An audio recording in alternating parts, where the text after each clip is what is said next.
2026 চনত যি বিধানসভা নিৰ্বাচন অনুষ্ঠিত হ'ব, এই নিৰ্বাচনত NDA দল হিচাপে আমাৰ অসম গণ পৰিষদ বিজেপিৰ লগত মিত্ৰতাত থাকিব।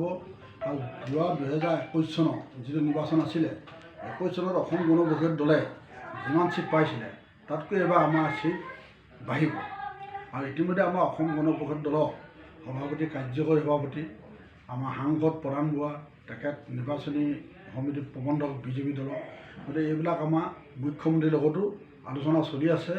আৰু ইতিমধ্যে ধেমাজি জিলাত 79 নম্বৰ চিচিবগা সমষ্টিটো অসম গণ পৰিষদ দলে দাবী কৰিছে, ইয়াত বিজেপি দলেও দাবী কৰিছে। তথাপিতো আমাৰ কেন্দ্ৰীয় সমিতিয়ে ডিচিশ্যন কৰিব যে চিচিবগা সমষ্টিটো পোনপ্ৰথমবাৰৰ বাবে যিহেতু এইবাৰ এটা মুক্ত সমষ্টি হিচাপে এইটো ঘোষণা হৈছে। অতদিনে ইয়াত আমাৰ ঢকুৱাখানা, ধেমাজি, জোনাই, মাজুলী এইবিলাক সমষ্টি আমাৰ সংৰক্ষিত হৈ আছিলে ST কাৰণে। এইবাৰ চিচিবগাটো মুকলি হ'ল। আৰু সেইটো অসম গণ পৰিষদ দলেও ইয়াত প্ৰাৰ্থিত্বত ইতিমধ্যে দাবীদাৰ কৰি এইটো আলোচনা মেজলৈ ঠেলি দিয়া হৈছে, যাতে চিচিবগা সমষ্টিটো অসম গণ পৰিষদ দললৈ হাতলৈ আহে। তাৰ কাৰণে কেন্দ্ৰীয় সমিতিয়েও এইটো বিবেচনা হাতত ৰাখিছে।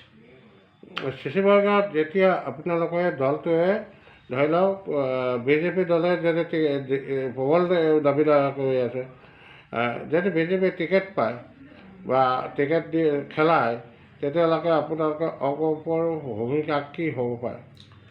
ইতিমধ্যে আমাৰ অসম গণ পৰিষদৰ বহুকেইটা চিটতো বিজেপি দাবীদাৰ হৈ আছে। আৰু বিজেপি MLA থকা বহুকেইটা চিটতো আমাৰ অসম গণ পৰিষদ দল দাবীদাৰ হৈ আছে। ইয়াত আমাৰ মিত্ৰতাত চূড়ান্ত হ'ব। আৰু মিত্ৰতাত চূড়ান্ত হোৱাৰ পাছত য'ত যেনেকৈ আমাৰ চিট পৰে, তাত আমাৰ মিত্ৰ দল হিচাপে আমি বিজেপি সমৰ্থন দিম। আমাৰ পোৱা চিটকেইটাতো আমাৰ বিজেপিয়ে আমাক সমৰ্থন দিব। আৰু নিৰ্বাচনটো ইতিমধ্যে NDA হিচাপে অনুষ্ঠিত হ'ব বুলি আমাৰ দুইটা দলৰ মুৰব্বীয়ে ঘোষণা কৰিছে। সেইমতে অসম গণ পৰিষদত ইয়াত চিচিবগা সমষ্টিত আমাৰ 3জন দাবীদাৰ আছে। মই নিজেও আছোঁ, আমাৰ তুলাম গগৈ আছে, আছে, আমাৰ বিশেষকৈ 3জন দাবীদাৰ আছে। নাম ক'ব? নামটো কৈ দিলোঁ মই আপোনাক।